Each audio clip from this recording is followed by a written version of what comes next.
Bonjour à tous et bienvenue pour ce tutoriel de peinture sur comment peindre Illorio, la figurine du Trône de Fer, c'est un personnage non joueur. La figurine est très chouette, donc je me suis bien éclaté dessus et je vous partage ça. Donc au début on va travailler le rouge avec du rouge vermillon, du Troll Slayer et du blanc. Ensuite avec une petite touche de Royal Blue dans les ombres ainsi que sur la fin du Dark Sea Blue. On va travailler aussi le jaune avec une base de Japanese Uniform, donc uniforme japonais, mat yellow, blanc, et ensuite la peau avec du Barbarian Flesh globalement et du blanc. De toute façon on va attaquer la peinture, donc vous avez vu un peu la liste des peintures que j'utilise. Pour commencer, j'ai sous-couché en noir la figurine et je vais passer finalement du blanc pour éclaircir. Je fais ça de temps en temps, ça me permet juste de visualiser un peu mieux les zones où se pose plus facilement la lumière. Et du coup ça me permet par la suite tout au long de la peinture de garder ce référent quand j'avance tout simplement sur mes étapes de peinture. Pour ce faire maintenant je vais commencer sur le rouge à baser en rouge vermillon très dilué, enfin assez dilué en tout cas pour qu'on continue à voir par transparence la peinture qui est en dessous, donc le blanc. Et ça va me permettre en gros de garder un petit peu les zones de lumière que j'ai posées à l'aéro et les zones un peu plus ombrées que j'ai posées à l'aéro. Vous remarquerez quand même que j'ai énormément marqué le blanc à l'aéro. Ça me permet globalement d'avoir des zones plus faciles à couvrir avec ma peinture. Et ça fait gagner un petit peu de temps. Donc je continue tranquillement à baser comme vous le voyez. Donc là je suis sur la fin. J'ai déjà fait un premier passage sur l'ensemble. Et vous remarquerez que certaines zones sont encore le blanc finalement qui est en dessous, qui est encore visible. Ensuite je reviens tout simplement avec du Royal Blue de chez Procolor très dilué, donc vous pouvez le faire avec n'importe quel type de bleu, mais rappelez-vous toujours qu'il faut énormément le diluer, de sorte à ce que celui-ci ne marque pas de trop, parce que plus votre couleur va être sombre, plus votre couleur va être marquante. Et vous le voyez bien dans les plis et tout ça, ça va avoir tendance à énormément marquer. Alors j'oriente vraiment sur les zones qui vont prendre le moins possible de lumière et marquer les plis comme ça, c'est super sympa, c'est assez intéressant. Et en utilisant le fond de son pinceau, ça va assez vite.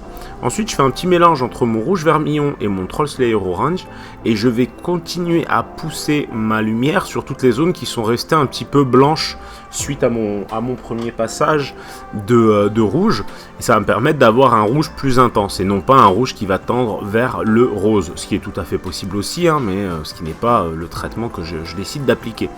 Donc je continue et je vais repasser toutes ces zones là avec le mélange que j'ai déjà cité, donc avec une peinture légèrement diluée, pas tant que ça, puisque de toute façon le rouge vermillon n'est pas très couvrant, le orange non plus, donc là on va y aller mollo.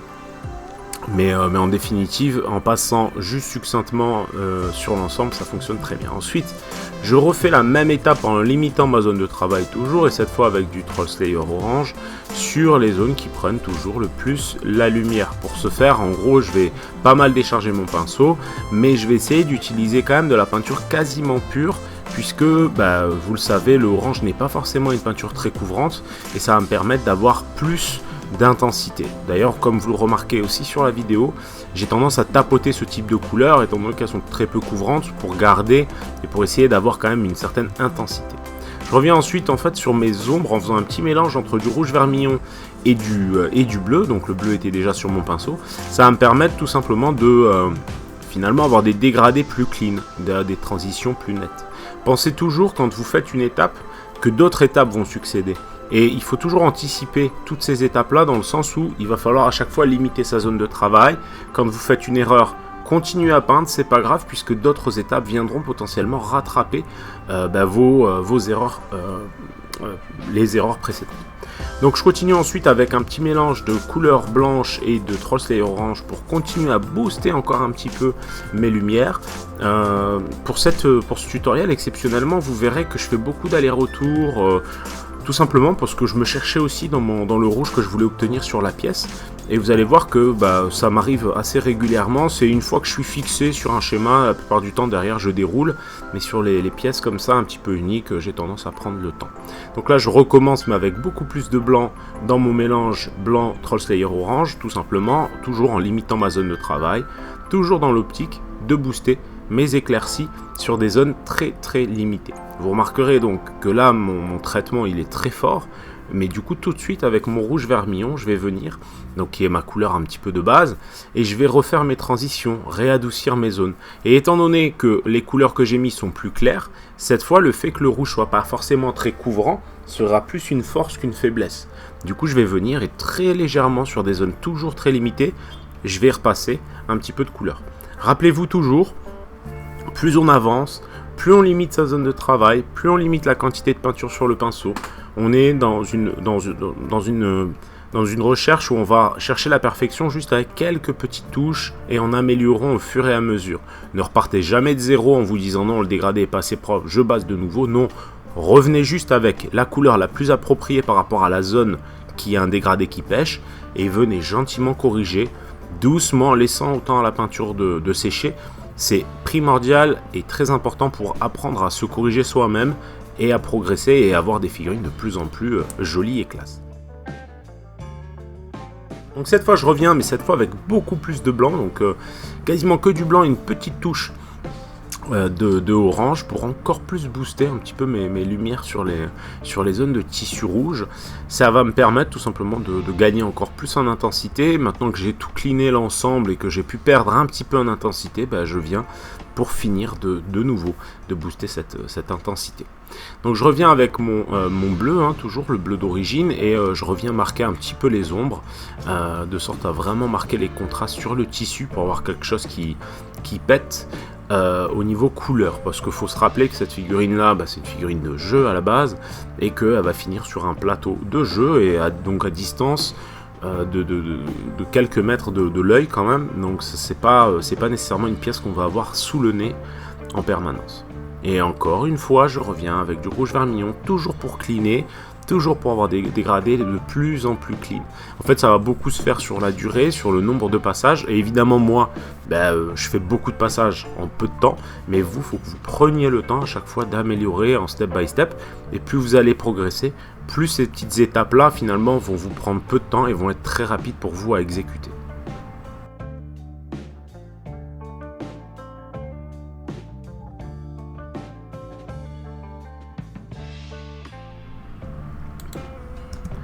Je continue tout simplement avec, en basant la zone de tissu au centre du pagne qui sera en choc lilas. C'est une peinture Montana, à la base c'est pour recharger les Posca il me semble.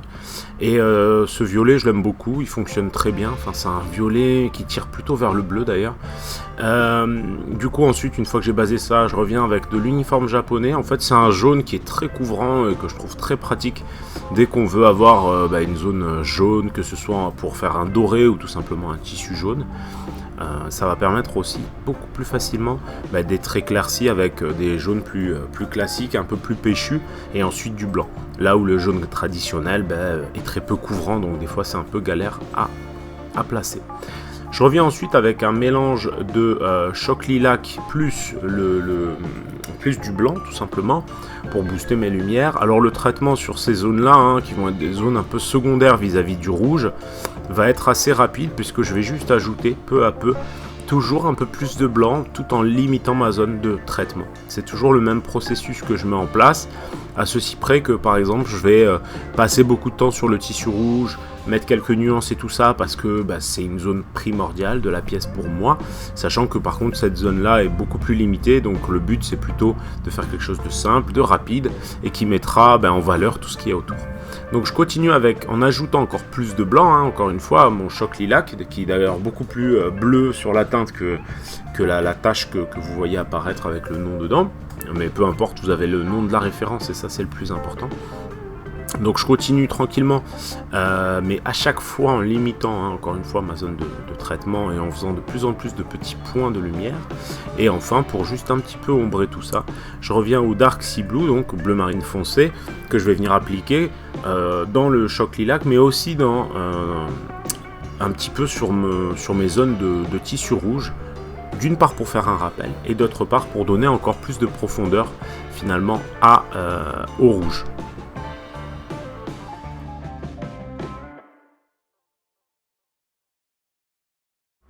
Je reviens ensuite au blanc pur, que je vais bien sûr diluer énormément.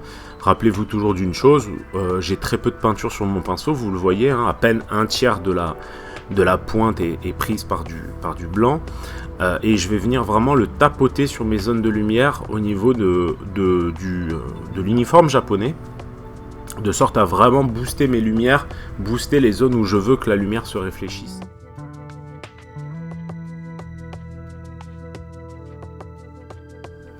Ensuite, une fois ces étapes d'éclaircie posées, je reviens aux terres de sienne. Donc n'importe quel type de marron rouge peut faire le taf, évidemment.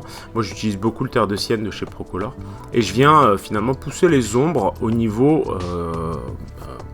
des zones qui prennent le moins la lumière. Et j'hésite surtout pas à les positionner vraiment juste à côté, des zones qui prennent le plus aussi la lumière pour créer cet effet de nos métalliques sur la toge, pour donner cet effet un peu de brillance, même si je ne vais pas pousser jusqu'à un métal non métallique classique, dans le sens où c'est censé être du tissu et quelque chose de classieux, mais pas du métal. Je vais quand même essayer de lui donner des reflets qui s'approchent d'un doré pour donner un petit aspect noble à cette zone de tissu. Je viens donc avec du vert carapace de la même manière qu'avec le marron rouge pour finalement pousser dans les ombres et créer en fait des espèces de reflets qui vont répondre au marron rouge. Et ensuite je vais revenir au noir directement pour booster encore plus les contrastes, pour vraiment donner un petit aspect brillant. Je me sers aussi du noir, comme vous le voyez là, pour redélimiter certaines zones qui sont pas suffisamment nettes et pas suffisamment claires. Donc pour ce faire, je reviens avec la pointe de mon pinceau, comme d'habitude, le flanc et la pointe pour venir caresser finalement la sculpture sur les zones que je vais vouloir ombrer et démarquer du reste de la pièce.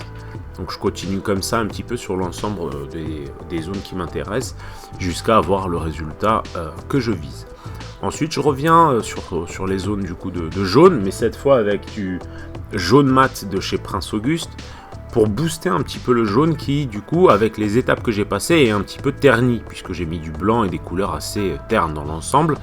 Ça va me permettre de retrouver un petit peu plus de boost, un petit peu plus de vie dans le jaune.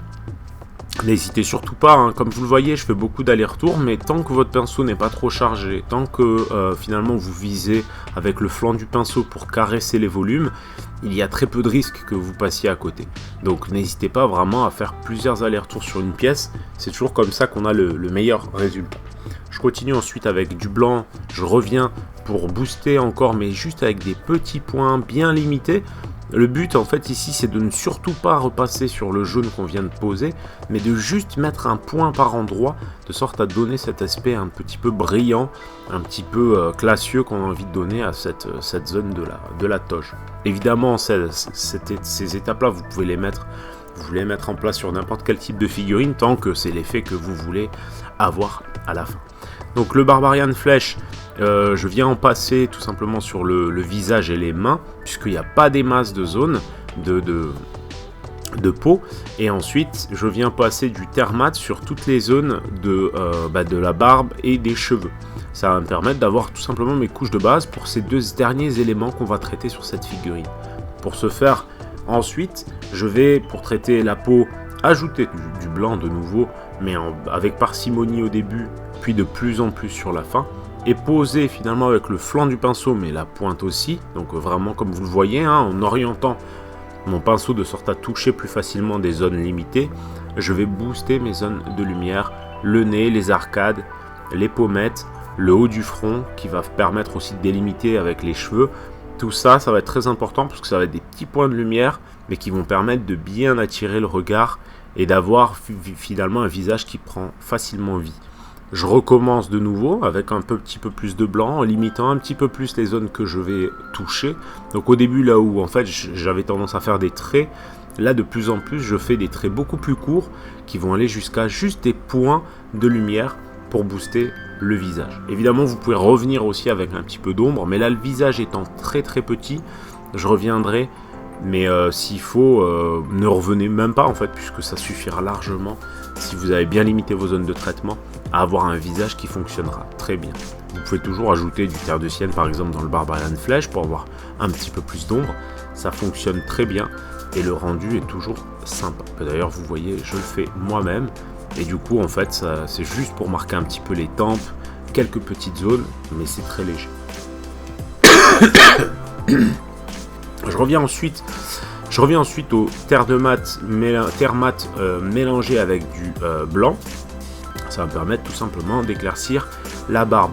Prenez soin quand vous éclaircissez, que ce soit une barbe ou des cheveux ou ce que vous voulez, d'orienter vos éclaircies. De ne pas nécessairement éclaircir l'entièreté de la barbe, mais vraiment, que ce soit les cheveux ou la barbe, éclaircir sur la zone qui va prendre le plus de lumière. Ici par exemple, je vais avoir tendance à vraiment éclaircir sur le haut du crâne et sur le dessous, puisque les cheveux reviennent, et du coup exagérer toujours les zones où tape la lumière, de sorte à ce que celle-ci soit orientée de façon forte, pour éviter d'avoir finalement des traits systématiques sur chacun de vos cheveux, ce qui va finalement pas rendre hommage ni à la sculpture ni à la figurine, et qui va en plus vous prendre potentiellement plus de temps.